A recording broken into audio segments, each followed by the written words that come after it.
အားလုံးပဲမင်္ဂလာပါခင်ဗျကျွန်တော်ကတော့တွန်းအောင်ဒုံးပဲဖြစ်ပါတယ်ဒီနေ့တင်ဆက်ပေးမယ့်အကြောင်းအရာလေးကတော့ကျောင်းပြက်ကြီးတွေက6နိုင်ဘုံကြီးတစ်စီအကြောင်းကိုတင်ဆက်ပေးတော့မှာဖြစ်ပါတယ်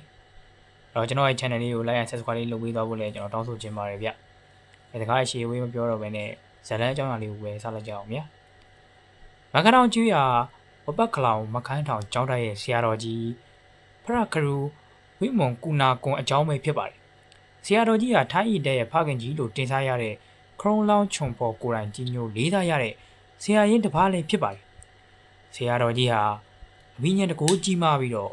စေပညာနဲ့ဝိဇ္ဇာအတွက်တွေမှာလည်းဘသူနဲ့မှမနိုင်ရှင်နိုင်အောင်ထိုးကြုံတဲ့ပုံကိုတပါးပါဆရာတော်ကြီးရဲ့ရဟန်းဘဝတစ်လျှောက်မှာနန်လောကကဝိညာဉ်တွေနဲ့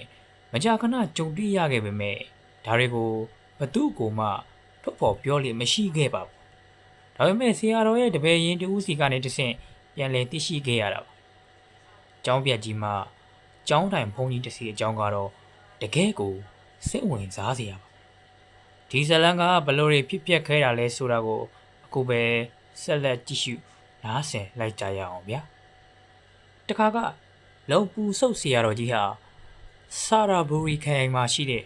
ဖျားချီရရာစီကိုဒူတင်ကြွပြီးအပြန်လမ်းမှာမိုးချုပ်သွားမှာဆိုတာကြောင့်အလင်းအမြန်ပဲပြန်လဲကြွချီခဲ့ပါတယ်။ဒါပေမဲ့ကြွလာရင်းနဲ့နေဆောင်လာပြီးမကြာခင်မှာပဲညနေမိုးချုပ်ခြင်းကိုရောက်ရှိလာပါတော့တယ်။ဒါကြောင့်ဆရာတော်ဟာဒီညအတွက်နားခိုဖို့နေရာရှာရင်းနဲ့လူနီရက်ကွက်နဲ့တိတ်မဝေးလာတဲ့ကျောင်းပြက်ကြီးတစ်ခုကိုတွေ့လိုက်ရပါတယ်။ဒီကျောင်းပြက်ကြီးကိုကြည့်ရတာဒီညအတွက်နားခိုဖို့အဆင်ပြေနိုင်တယ်လို့ဆရာတော်ကဆင်ခြင်မိတာကြောင့်ကျောင်းဝင်းအတွင်းကိုကြွလန်းဝင်လိုက်ပါတော့တယ်။ကျောင်းဝန်းတစ်ခုလုံးကတိတ်ဆိတ်ခြောက်ခြားနေပေမဲ့တိန်တော့ဇရက်နဲ့ကျောင်းဆောင်တွေကတော့အကောင်းပကတိရှိနေပါသေးတယ်။ဒါပေမဲ့ပြုပြင်ထိန်းသိမ်းမဲ့သူမရှိတာကြောင့်သာသနာအဆောက်အုံတွေကဟောင်းနှံဆုတ်ပြက်ပြီးပျက်စီးနေတာကိုမြင်တွေ့ရတာကတကယ့်ကိုတန်ဝေကရစရာပါပဲ။ဆရာတော်ကလည်းထူးဆန်းနေပြီလေ။ဒီကျောင်းကရွာနဲ့လဲတိတ်မဝေးဘူး။နေရာကောင်းမှရှိနေတာကိုဘာလို့ဒီလောက်အထိလူသူကင်းမဲ့ပြီးတော့ပြစ်ထားကြတာလဲလို့တွေးမိတာပေါ့ဒါပေမဲ့ဆရာတော်ကအများကြီးထပ်မစင်းသားတော့ပဲလေးလုံးမိုးလုံးဖြစ်မဲ့နေရာရှာလိုက်တာမှာဝရဏကြဲကြဲရှိတဲ့ကျောင်းဆောင်ဟောင်းတစ်ခုကိုတွေ့သွားပါတယ်ဆရာတော်ကကျောင်းပေါ်တက်ပြီးပစ္စည်းတွေကိုချနေရာကိုတန်ရှင်းလုံးနေတော့မှပဲရွာသားနှစ်ယောက်ကဆရာတော်စီကိုအပြေးလွှာရောက်လာပြီးတော့လာရောက်ရှိကိုကြော့ကြပါတော့တယ်အသက်ကြီးတဲ့ရွာသားတယောက်ကဆရာတော်ကိုဘဲကကြွလာတာလဲလို့မေးလိုက်ပါတယ်ဆရာတော်ကလည်းဖះချီတော်ရကအပြန်လမ်းမှာမုတ်ချုပ်သွားလို့ခိတ္တနားကိုတာဖြစ်ကြောင်းညအချိန်မတော်ခီးဆက်ဖို့ကမသိတော်တာကြောင့်ဒီမှာပဲနားဖို့ဆုံးဖြတ်လိုက်တာပါလို့ဆိုပါတယ်ဒါကိုကြားတော့ရွာသားနှစ်ယောက်ကမျက်နှာပြတ်သွားပြီးဆရာတော်ကိုတခြားနေရာကိုပဲရွှေ့ပေးဖို့ဒီကျောင်းဆောင်မှာနေရင်အန္တရာယ်ရှိနိုင်ကြောင်းတောင်းပန်ကြပါတယ်ဆရာတော်ကလည်းနားမလည်နိုင်ဖြစ်သွားပြီးတော့မှကြောက်ပြက်ကြီးပဲဘာအနေရရှိလို့လဲလို့ပြန်မေးလိုက်ပါတယ်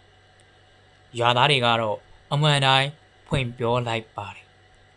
ဒီကြောက်ပြက်ကြီးမှာတစ်စီအရန်၆တာကြောင့်ဘသူမှမနေရဲပဲကြောက်ပြက်ဖြစ်သွားတာပါတဲ့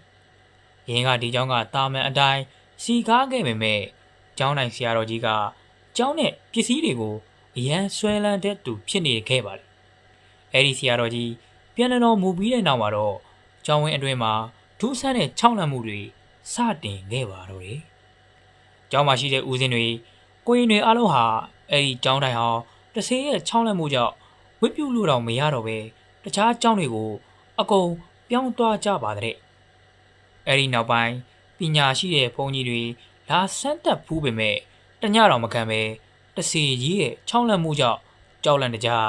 ထွက်ပြေးခဲ့ကြရတယ်လို့ဆိုပါတယ်။ဒါကိုကြားတော့ဆရာတော်လုံပူစုပ်ကငါကတညာပဲနားမှာပါသူလဲနားလဲမှာပါလို့ပြန်မိတ်ကြားလိုက်တာကြောင့်ရွာသားတွေလည်းကြော့ပြီးကျောင်းဝန်းထဲကနေအမြန်ဆုံးပြန်ထွက်သွားကြပါတော့တယ်ညနေပိုင်းရောက်လို့ဆရာတော်နားဖို့ပြင်နေတုန်းမှာပဲရုတ်တရက်ခက်ထန်ကြမ်းတမ်းတဲ့ပုံစံနဲ့ကျောင်းတိုင်ဘုန်းကြီးဟောင်းရဲ့ဝိညာဉ်ဟာဆရာတော်ရှိမှကိုထင်ပြလာပါတယ်ဝိညာဉ်ကအတန်အောကြီးနဲ့ဟိဟောင်းမေးမြန်းပေမဲ့ဆရာတော်ကတီတီငြိမ်ငြိမ်ပဲငါခဏနားတာပါမင်းလည်းဘာမှမပြောပါနဲ့ လှုပ်ပြန်ပြီးတော့မိတ်လိုက်ပါလေဝိညာဉ်ကြီးကခဏပျောက်သွားပြီးတဲ့နောက်ကျောင်းဆောင်တဲကနေပစ္စည်းတွေပြုတ်ကျတဲ့စူညံတန်တွေနဲ့ဆရာတော်ကိုမောင်းထုတ်ဖို့ကြိုးစားပါတော့တယ်ဒါပေမဲ့ဆရာတော်ကလုံးဝမတုံ့လောက်ပါဘူးရဟန်းဝတ်ခဲ့ပြီးမှအဆွဲလန်းမပြတ်ပဲအာဟုတော်တွေဆက်လုပ်နေတဲ့အဲ့ဒီဝိညာဉ်ကိုဆင်ញင်မိပြီးဆရာတော်ကမေတ္တာပို့တာပေးလိုက်ပါတယ်ဒါပေမဲ့ဝိညာဉ်ကမရက်ပဲပို့တိုးပြီးချောင်းလန့်နေတော့မှာပဲနောက်ဆုံးမှာတော့ဆရာတော်ကအတန်ကျကျနဲ့ဩထူဆန်းလိုက်လေချင်းဒေဝီသားတစေကအရှင်လက်တစေကိုကြီးတရားရှိသူကိုဘလို့လို့ရှင်းနိုင်ပါလေနမောဗုဒ္ဓယလို့မိန့်ကြားလိုက်ပါတယ်ဒီစကားဆုံးတာနဲ့ဝိညာဉ်ကြီးကတန့်သွားပြီးပျောက်ကွယ်သွားပါတော့တယ်အဲ့ဒီနောက်တညလုံးဘာတမ်းမှထပ်မကြားရတော့ပါဘူးမနေ့လင်းတော့ရွာသားတွေကစွန့်ရင်တကြီးနဲ့ရောက်လာကြပါတယ်ဆရာတော်ကိုဘာမှမဖြစ်ပဲအကောင်းတိုင်းမြင်ရတော့အတိုင်းမသိဝမ်းသာသွားကြတော့တာပေါ့